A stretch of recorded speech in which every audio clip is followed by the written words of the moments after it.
What superstition do you believe in? Celebrating something before it's a done deal. It came from my younger days when I would do online dating. I'd talk to people through the websites and text with them, but as soon as I saved their number under their name or even a description in my phone, they would ghost me. My fiancé and I are currently under contract to purchase a house and everyone keeps congratulating us. But until I've got the keys in my hand and my stuff in the new house, I am not celebrating SPEEP.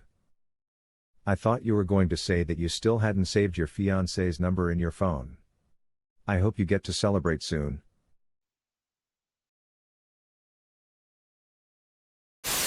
I used to get very bad vibes walking through a local park. Now I throw pennies into its fountain every time I go through and the bad vibe is gone.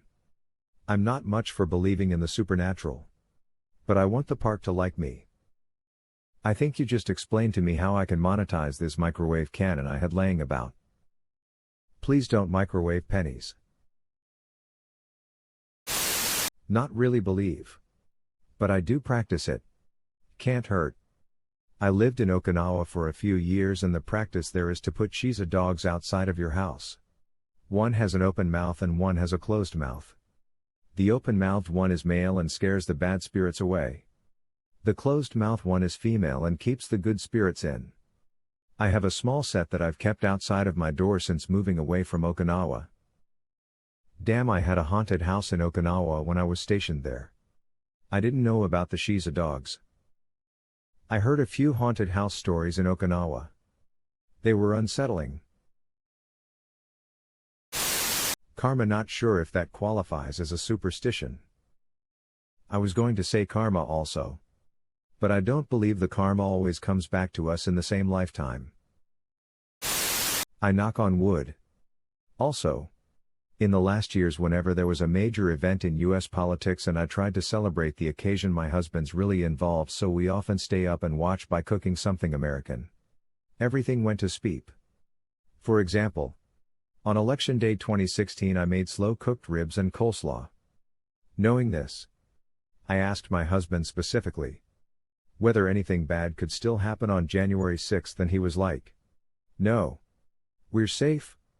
So I made buffalo wings. Boom. MAGA tries to take over the Capitol. Guess what I'm trying to say is that it's my fault, and I promise I'll stop. Please. Stop. I'm begging you. Stop. Maybe just stop cooking entirely? I'm trans. I can't do another 4 years of that. I came out in 2019, so I only had to deal with 1 full year. I now know what it's like to fear for your life daily. No shoes on the table. No hats on the bed. Knock on wood when you say something that tempts fate. Throw a pinch of salt over your left shoulder if you spill it. And no whistling in a theater. Why can't you whistle in a theater? I heard about don't whistle while on a boat because it attracts storms. But I've never heard of it in a theater. Whistling in a theater attracts tick-toking teenagers. I'm a pagan and a lot of our religious beliefs are written off as just superstitions. Thanks to Christians. I guess one big one would be hanging a horseshoe in every room in my house to scare off bad spirits. Yes, I subscribed to a load of superstitions when I was younger, knocking 3 times on actual wood. Fairy stumps. Don't speak it unless you want it, and now I'm beginning down that path and I realize I'm not superstitious, I'm just not as Christian/agnostic as I was raised. No, tell anyone my plans. That's just good planning. A woman I really admired growing up used to take me and my sisters out shopping. And whenever we would go over train tracks, she would say, "Lift your feet over the tracks so we don't crash." And I still do this as an adult. I'm not trying to crash. We did this as kids. As well as holding your breath when you drive past a cemetery. I still do that one. And I have no idea why. Solidarity? So you don't breathe in harmful or lost spirits. My grandma used to make sure we held our breath and signed the cross before and after passing a cemetery. I'm about to get married. My fiancé cannot see me in my dress until I'm entering the chapel. First looks are cute, but I'm too superstitious. What bad thing is supposed to happen if he sees you in the dress before the ceremony? Is it bad luck for the wedding itself? Or bad luck in the marriage overall? Or bad luck for your marriage? According to my grandmother. Opening an umbrella indoors. I used to believe in that too. Then one day some kid in class mentioned that exact superstition to the teacher, who thought it ridiculous, so he just straight up opened up an umbrella and had it open for like 15 minutes in the classroom to disprove it. As far as I can recall, nothing bad or supernatural ever happened to him, so it's pretty safe to call it not real. Nope. Still won't do it. No shoes on the bed. Which makes sense really. Don't want icky stuff from the ground on your bed. No outside clothes on the bed, period.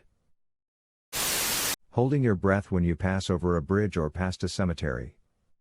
Bad spirits might follow you home if you do. I don't really believe in it, but still do it. Almost passed out doing this near a roundabout. Thankfully I wasn't driving. Not really superstitious, as it's part of religious beliefs. But the Shintoist belief in respect/reverence for objects. Popularized in the US by Marie Kondo. She instructs her clients to thank their objects before tossing them or giving them away. I just think of the history of the object, the care and design that went into making it, and the life cycle of the object itself. When I was a kid, I had trouble throwing away things like candy bar wrappers because I thought about all the effort that went into the design and packaging. Luckily grew out of that. But I'm still mindful about how I care for my things. Kind of like the old Jiffy Lube commercial, 90s kids, anyone? Be good to your car and your car will be good to you. Whenever I use salt for anything, whether that be for cooking or to season, I always throw a little over my left shoulder. My mom always told me that it was to get rid of the devil sitting there. And I still do it to this day. So y'all just got salt all over your kitchen floor. I hope I can explain this well. I buy into the you get back from the universe what you put into it way of thinking. However, I fully believe this is 100% about your mindset rather than a cosmic/superstitious thing. If a person is generally grumpy/expects the worst out of life, well, chances are they have some kind of confirmation bias, meaning they are more likely to see bad things that happen/inconveniences. Similarly, if someone has more of a cheery outlook, their confirmation bias will lead them to seeing the good in life more than the bad. I do think it's something that comes easier to some people than others, and I know it sounds so obnoxious to be like, look for the good in a bad situation. But if you start with small things in your daily life and make it a point to practice at least trying to see a good outcome, I think it will start to become a habit, and then you won't even have to try. And hopefully, you'll be one of those people that good things always seem to happen to, because you are putting more energy into noticing them and less energy on the bad things. Of course, I am not saying you shouldn't get upset over big/serious things. It's more the minor daily things I see some people rage out over, and it seems like such a waste of energy. So for example, the barista gets your coffee order wrong and you don't realize it until you're already in your office. You could moan about it to everyone. Let that set the tone for your day and be in a mood. Or, you could make a colleague's day by giving them a freebie coffee. Move on and let it go.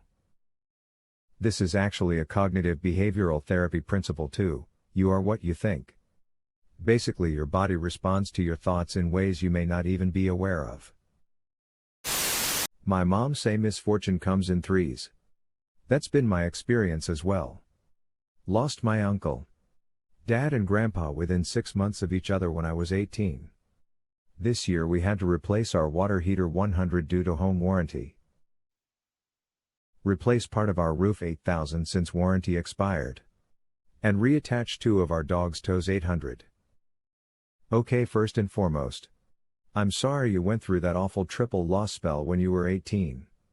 That must have been a really difficult time for you.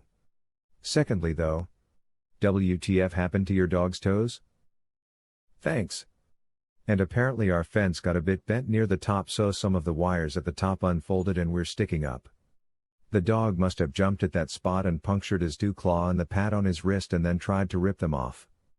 They were both just barely hanging on when we realized he had injured himself somehow.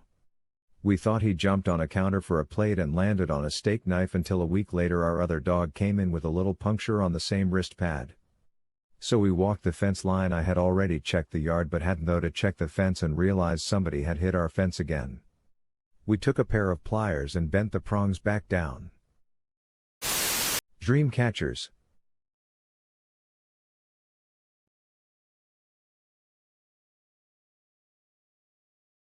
Mares.